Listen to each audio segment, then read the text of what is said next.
couple combine notes because we did talk about the combine last week. Just want to circle back to it.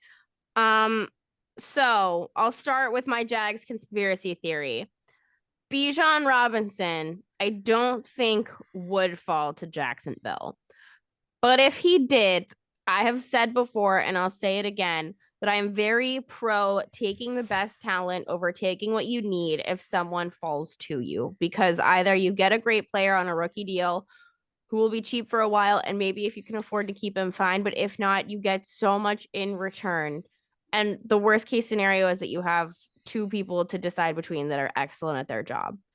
So if Bijan Robinson, like I said, don't think he will be available at that spot, but if he is, I honestly would not be mad if the Jags took him, just because you don't want to pay running backs. And honestly, like, we don't really know what ETN's issue is with turnovers. It could fix itself in the offseason, whatever. It's his first true, offseasons that he's not rehabbing an injury. Fine, I'll give it to him. I give every rookie 3 years. But I don't. This is true. Everything you're saying is true. But I even think, I'm even in the camp that spending what you would for a first round running back is too expensive.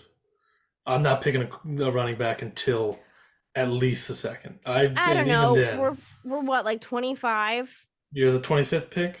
Yeah, that's probably where I see Bijan going. I don't think he should go there, though. I don't think he should be taken before the second.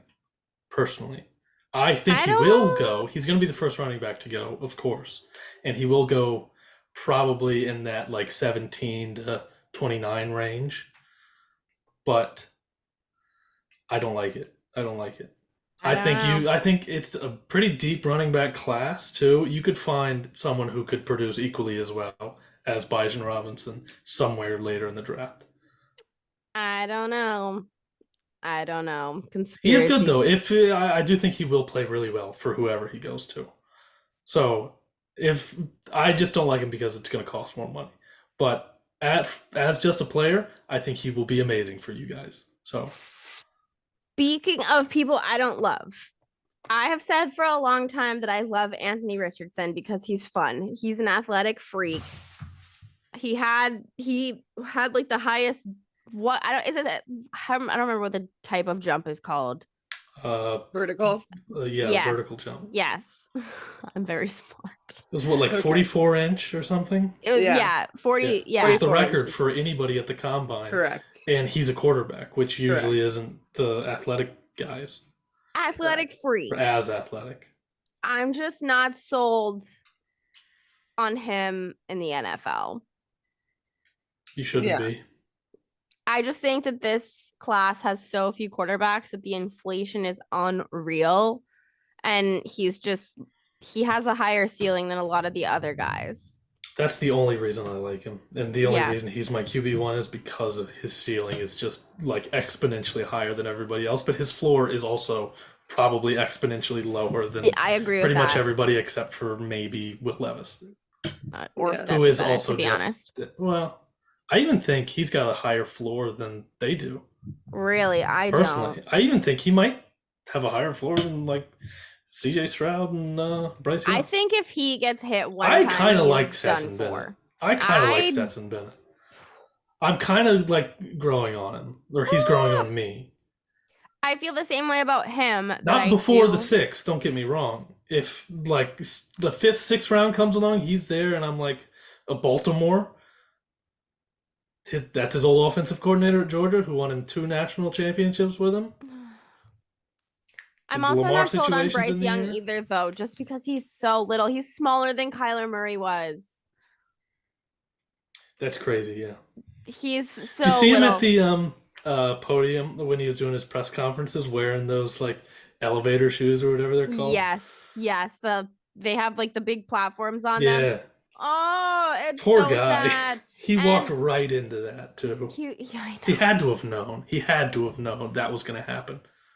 Yeah, it's just tough. I don't know. I don't like a small quarterback. You can say what you want about Drew Brees and whoever. No thanks. If Detroit drafts him, I'm going to be so mad, dude. You don't even understand. Because Detroit, like they're saying they're not going to take a quarterback, and Dan is committed to Jared Goff for the time being. If they curveball us and take one of these quarterbacks, I'm going to be so mad. Would that be the ultimate sad cat clip? Oh, for sure. Yeah, it'd be very sad cat of them to do this to me. But to do this, I'm gonna be so mad. I can't believe you've done this. I can't believe you've done this. Yeah, that would be fucking hilarious. Though I would kind of laugh. Any other combine thoughts that anyone wants to talk about?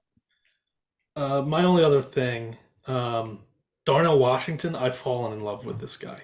He's the tight end out of Georgia, who kind of was overshadowed a lot by our friend Brock Bowers. Yep. This kid is nuts athletic. Yeah.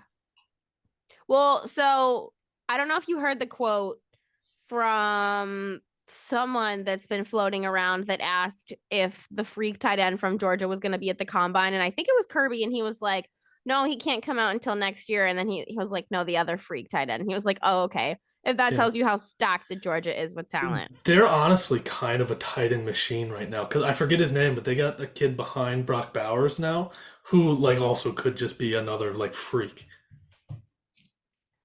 Dynasty, some are saying. Well, I love a good tight end. That's the new Alabama. Georgia. Football tweet. SEC supremacy. Just means more. It really does. Bussin' and amazing, some are saying.